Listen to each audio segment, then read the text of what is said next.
Everybody makes mistakes. However, it's what we learn from mistakes that make us better. Making mistakes when it comes to money isn't anything new, but knowing what they are and knowing what to do about them can be powerful.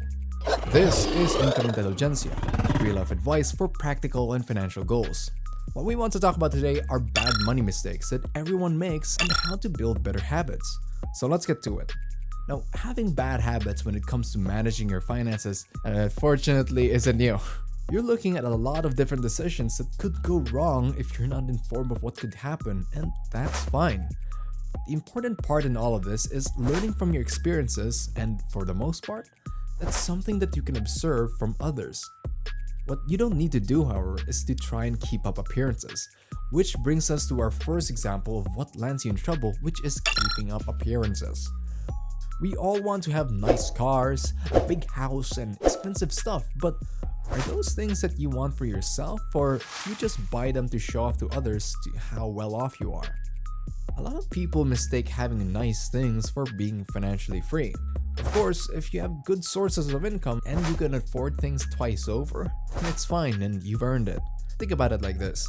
The money that you spend for yourself is worth more than the money you spend for others. Well, you can have extremely luxurious things, but if you can't even afford to feed yourself, then where does that leave you? Of course, in the long run, cars when used deteriorate and end up losing their original value. Houses need maintenance and payments over time.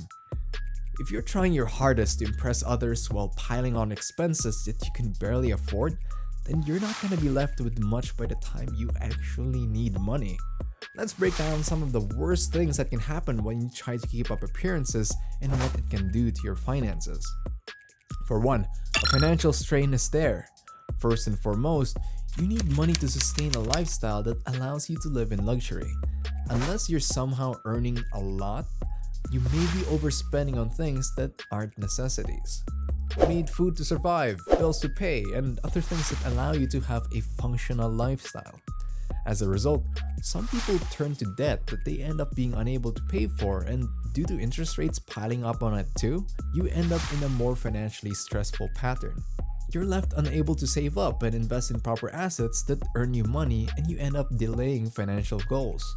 So in summary, you end up stressed because you're overspending, you lack savings, and you're in debt because of the need to show off. It's always important to prioritize financial security, sustainability, and authenticity over appearances. Now, you can overspend because you're not wary of your own patterns, but you can also make decisions out of fear, which brings us to our next point, which is making financial decisions based on fear. So many people are afraid of taking risks and placing their money into potentially good opportunities. And that's understandable. Spending your hard-earned money should require proper consideration. However, there is such a thing as too much of a good thing. Here's one example. You save up all your life and place your money into a savings account. Now that's risk-free and it's a good habit to save your money. But here's the catch.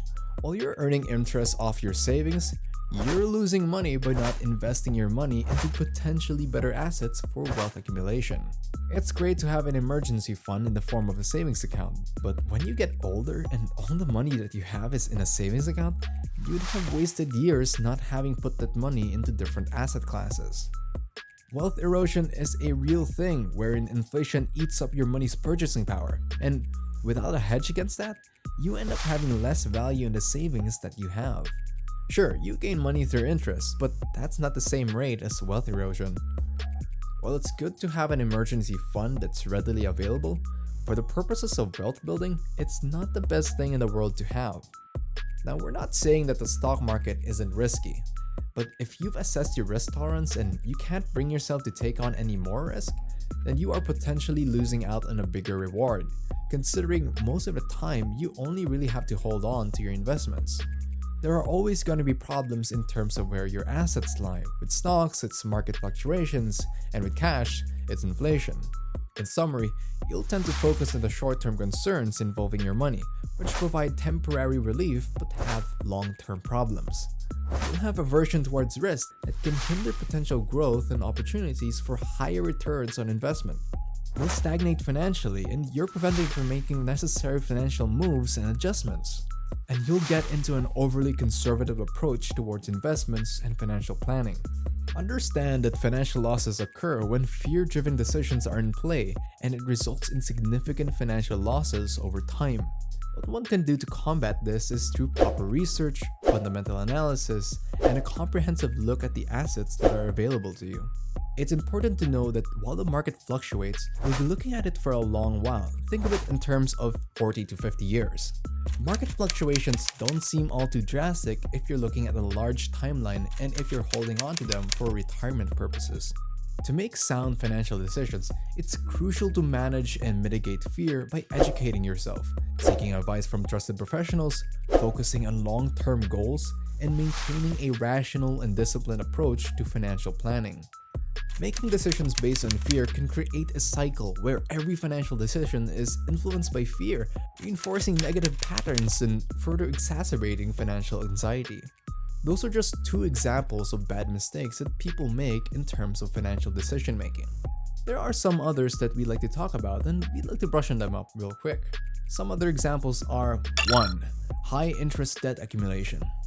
Accumulating debt without having any real plans to pay for it often leads people into a money pit and tends to follow others for years. Always remember that your credit score affects a lot of things, and the better it is, the better deals you can get from other things that require your credit information. Number 2. No emergency savings. Neglecting to prepare for emergencies often results in higher expenses. If you don't have enough to pay for something and it gets worse, you'll end up having to pay more for further damages. This can be in the form of repairs, medication, or even hospital visits. Unexpected expenses happen all the time, and being unprepared oftentimes results in more problems. Number 3. Borrowing from retirement accounts. If you're someone that's investing and saving up for retirement, normally you'd want to leave that fund alone and keep yourself content with the money that's left over.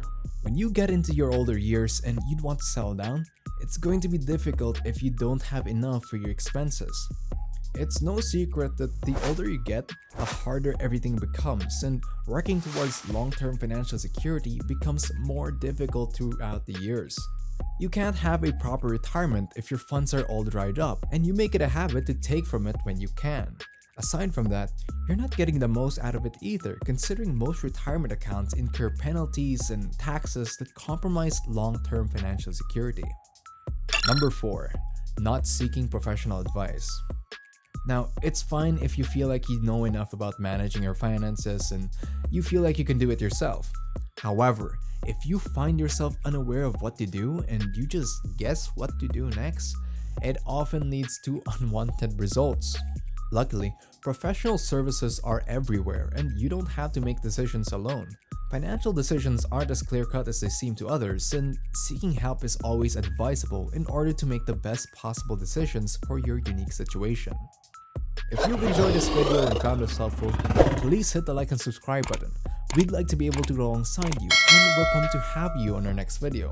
Stay mentally healthy, and let's get financially fit together.